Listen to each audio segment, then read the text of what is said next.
my channel. I am back with this week's Teen Mom Recap. Before I get started with this week's video, I would love it if you would go ahead and subscribe to my channel. I post new videos every single week doing recaps of the currently airing Teen Mom season, as well as news about the Teen Moms when the season is not airing. But the new season starts next week, and I am so excited to be doing recaps again, so stay tuned for that. I recap the episodes, make them a lot shorter, sweeter, and funnier, so if that's something you want to watch, go ahead and subscribe to my channel. Anyway, let's go ahead and get started with this week's video. So it has been a busy couple of weeks for Jenelle Evans. I missed literally 1 week of a video. I was just busy, nothing too special. And her house apparently got broken into, and she filed for separation from David. Let's get into the details. So first, the break-in. Last Sunday around 1 a.m., a random intruder tried to break into Jenelle's house via the sliding glass door while she was alone with her 3 kids. Apparently, he was yanking on the sliding glass door to the point that it got derailed off the track. However, that little metal bar on the sliding glass door stopped this person from getting in. Let's watch Jenelle's video. It's been a week since my break-in, and I really want your guys' help. I've been very hesitant to post this because, number one, brings back memories. Number two, I'm like still scared about this because this guy isn't caught yet. So, I need everyone's help around where I live to just keep your eye out, please. And don't mind me, I look a mess because my anxiety level is like up to here.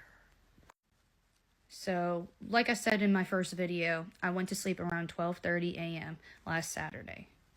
So around 1 a.m. the intruder arrived, and here's the video. Hola. Buenas noches, Lovely.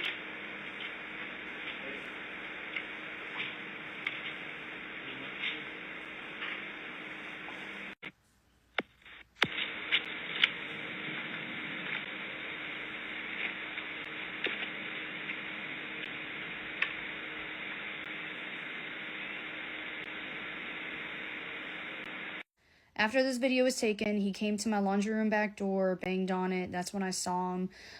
Then I saw him at my sliding glass door, yanking on it. He took the sliding glass door off the rollers, and he couldn't get in because there was a stick in the door.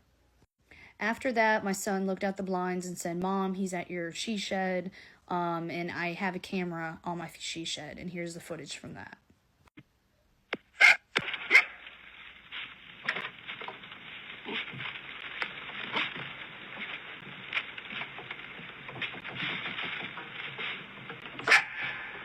So then I went outside to my front porch, and I yelled to the guy because I knew he knew Spanish, apparently, because when he was trying to talk to me through the door and yell at me saying, "Hello, hello, no English," through my sliding glass door. So I started yelling, "Policia, policia, leave, go down my driveway." And then he decides to go back through the woods. And that's the way he came. But here's the video from that. Sorry. Oh, I'm sorry. You better go, Policia! I'm sorry. That way! Down the driveway! I'm sorry. Please. Shortly after that, the cops ended up there. I'm pretty sure the 911 operator got me yelling "Policia, policia," and yeah, it was completely terrifying. This man has not been caught. If you guys can please keep an eye out. This happened around Columbus County, North Carolina. So, yeah, if you have any leads, please let me know. Let the police know. Yeah, but yeah, just dealing with symptoms of PTSD, and I know some of you are like making fun of me for that, and it's like nothing to make fun of. It's anybody, any normal human that would go through this experience would feel the way I do. I know this is going to live with me for life, and it's just ways of dealing with it, and I think it'll get better with time, my fears, and being scared at night. But for now, you know, we're just trying to heal from this.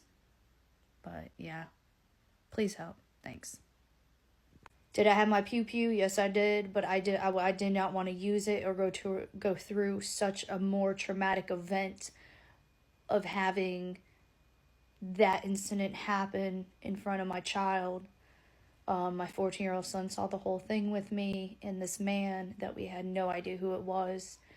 She does all this bragging about how she's armed and she's a country girl and she has guns. Yet when the time comes to actually use said weapons, all of a sudden she doesn't want to cause trauma around her kids. I guess being in a car while she causes trauma is the exception to the rule, though. But regardless, whether it's Jenelle or not, you have to admit that this is a very scary situation to be in. And I think when everyone heard this news, the first thing to come to everyone's mind is, of course, it was obviously David. He's bitter that she kicked him out of the house. He wants to get back in. He wants to scare her. Probably seasick from the Temu boat and looking to come back inside where there's cold beer and weed. But Jenelle was eager to point out that it was actually a short Hispanic man who spoke Spanish. By the way, Jenelle attempted to fend him off by yelling, "Policia! Policia!" which we can hilariously hear in the video. And she also posted this. "Nope, but there is a huge Hispanic family that has parties so loud you can hear it from my house. I think he's part of that family." She also took the opportunity to like many comments on the TikTok talking about illegal immigration, closing the border, building a wall, because of course she did. So there are a lot of conspiracy theories about this break-in. One is that it was all a setup. Basically say to the courts, hey, I need David here for protection. Please just dismiss the child abuse case, as if that's a thing that'll happen, only in Jenelle's mind. And another conspiracy theory, which is what I first assumed, is that maybe David hired this guy to scare Jenelle. But when Jenelle started going on and on about the guy being Hispanic and only speaking Spanish, I realized that David probably doesn't speak to anybody who isn't white, and he probably doesn't know any Spanish people, so. When you actually watch the video of this man, he actually apologizes saying he didn't mean to be here. So I really do think this might be some random drunk dude. But, I mean, it's just wild how much chaos Jenelle attracts in her life. Almost makes me think it might not be random with everything else going on. Jenelle also posted this selfie with the caption, "How many more sleepless nights will I have? Now I'm not against the classic finger on the lip, titties out selfie to attract some much needed attention. But girl, you gotta at least brush your hair if you're posting a thirst trap. You're never gonna find a David replacement like this." On to more recent news. A few days ago, The Sun broke the news that Jenelle filed to separate from husband David Eason. Notably, she did not file for divorce. Although, I will give her some credit here, this may have to do with the North Carolina law that you have to be legally separated for at least a year before filing for divorce. And she did post this TikTok kind of explaining it, although I don't trust her explanation. She is right about the North Carolina law. Okay, so obviously I have a little explaining to do for y'all. I would have skipped straight to divorce, but I couldn't because in the state of North Carolina, you have to be legally separated for a year. And you have to prove that you have two separate addresses. You don't really have to file for it and just prove that you live separately at two different addresses for a year. But the problem with that is neither of us wanted to leave. So whenever I had the window of opportunity, then I was able to file for separation. And I filed something called, it's separation by bed and board. If you go look it up, it basically protects assets and property and stuff like that. So if you're wondering what I did file, you guys can go look that up for yourselves. But yeah, you have to be separated for a complete year. If you guys see each other one time, hook up, and end up back together just for a night, but then you argue and you're like, nah, this isn't going good. It doesn't matter. The clock restarts. So, yeah, they're very particular here, which is crazy. I've tried to get an annulment before, this is my second marriage, oh my God.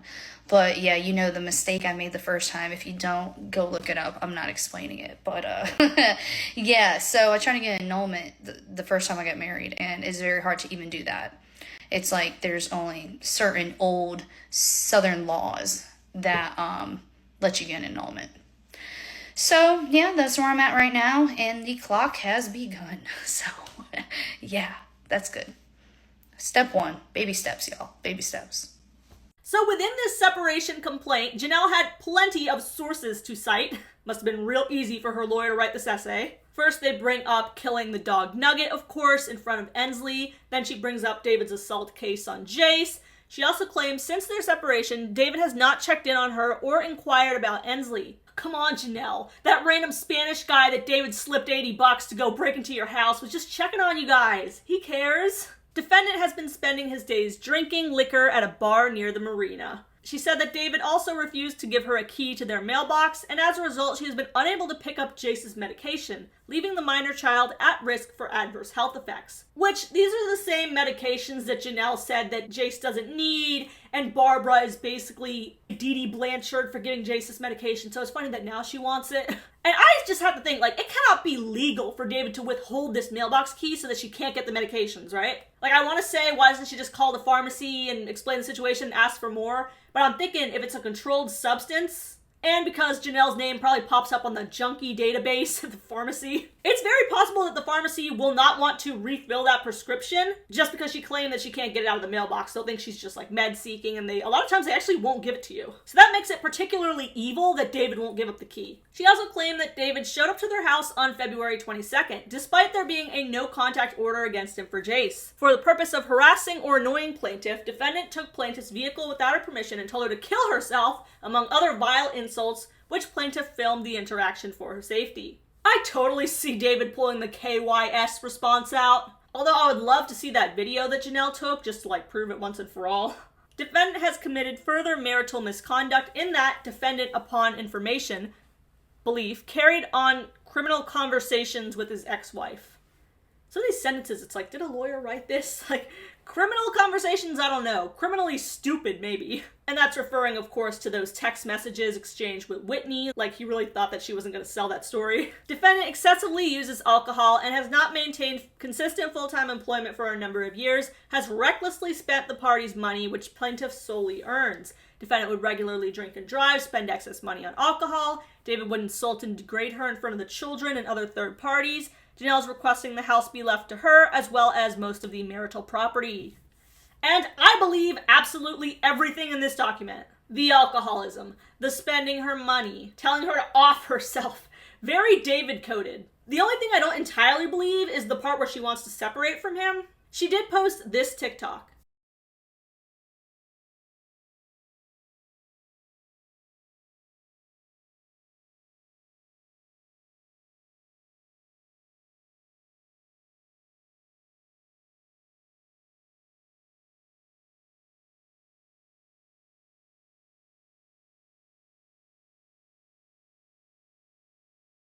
And that kind of just puts this thought in my mind that, like, maybe she filed for separation to improve her public image. I mean, she literally takes a bow and asks for a round of applause. You do not get more obvious than that. But you know what? Hey, if it's real, I will give you like a genuine round of applause. Because it was a long time coming and it's very necessary for her and her kids' safety. And I do not doubt that she probably was afraid of him for a really long time. Just because she makes the money, he still towers over her physically. He's still belligerently drunk all the time. Like, no matter how much you hate Jenelle, you can't deny that David can be scary. I just worry though, because we have been fooled before, and like, no one wants to look stupid for supporting Jenelle when she very well could be sneaking out the back at night to rock that dirty boat with David. Like, who knows? But I will give Jenelle some credit for going even one step further. She filed for full custody of Ensley and no visitation for David without a mental health evaluation. And well, his chance of passing that is about as likely as Amber leaving her couch. So is Jenelle actually prepared to take care of 3 children full time? She has never been without a man, not once in over 15 years, probably more that we don't even know about. So that's pretty huge, especially if she doesn't have Barbara to dump them off on. But oh, I got proven wrong. So actually a couple days ago, or maybe even yesterday, I think it was, Teen Mom fans and Rue on Twitter both claiming that Jenelle has a boyfriend. Completely unsurprising. I would have been way more surprised if she was prepared to take on all 3 kids alone. There is literally like no break whatsoever between her relationships. I don't know how she knows who she is as a person. Obviously she doesn't, because she is never single. Never. I cannot think of Jenelle being single not one time on the show. This girl got backup options for days, somehow. If you have no standards, it's very easy to find a man. Anyway, back to the document. It says, the plaintiff has always been and continues to be an engaged parent who devotes her time, energy, effort, and resources to her family. Okay, we're really padding up that resume there, aren't we, Jenelle? At nearly all times, plaintiff has been responsible for the child's daily needs, has been the only parent who's researched, evaluated, selected, and followed through with the minor child's doctors, treatments, providers, extracurricular, and enrichment activities. Well, we know Jenelle loves doctors, so I can believe that. And she seems to think she's Gypsy Rose, so sure, we'll let her have that. After the separation, defendant was aware that Ensley had a medical appointment with the ENT doctor and that she might need surgery. He made no inquiries to her well-being, treatment plan, or the appointment. Jenelle claimed she was solely responsible for ensuring that Ensley is dressed, fed, and ready for school, and always transported her to school and to extracurriculars. Jenelle asked the court to order David to submit to a psychological evaluation with MMPI testing at the cost of David so the court may properly determine his parental fitness. So in other words, David ain't never gonna see that child again. For his part, David has not posted too much. I mean, who can blame him? I don't think the boat has Wi-Fi. But he did post this about Jenelle having dirty laundry, but she hasn't done her laundry in months. Like, my dude, your sinking ship that you're living on doesn't even have a washer or dryer, so you can't really talk. Oh, imagine how bad that smells. I doubt he goes to a laundromat. That thing probably smells like a beached whale. And then he posted some bullshit on the father's rights movement. So, whatever. So what do we think of all this? Is the separation real? Because I'm kind of on the fence now. She did file for like custody and everything. Supposedly she has a new boyfriend. And it's really the new boyfriend thing that makes me think it might be real. Because once she has a backup option, another man, she's willing to throw the old man away real quick. And hey, if it's real, I gotta give a little bit of praise for that. You finally left this garbage man. Now, I think the new one probably just as bad, but we don't know yet. We can't say. We can't even say if she has a boyfriend. It's kind of just a rumor right now. But let's hope that it's real. Let me know what you guys think down below, and make sure to leave a comment and subscribe for more Teen Mom recaps every week.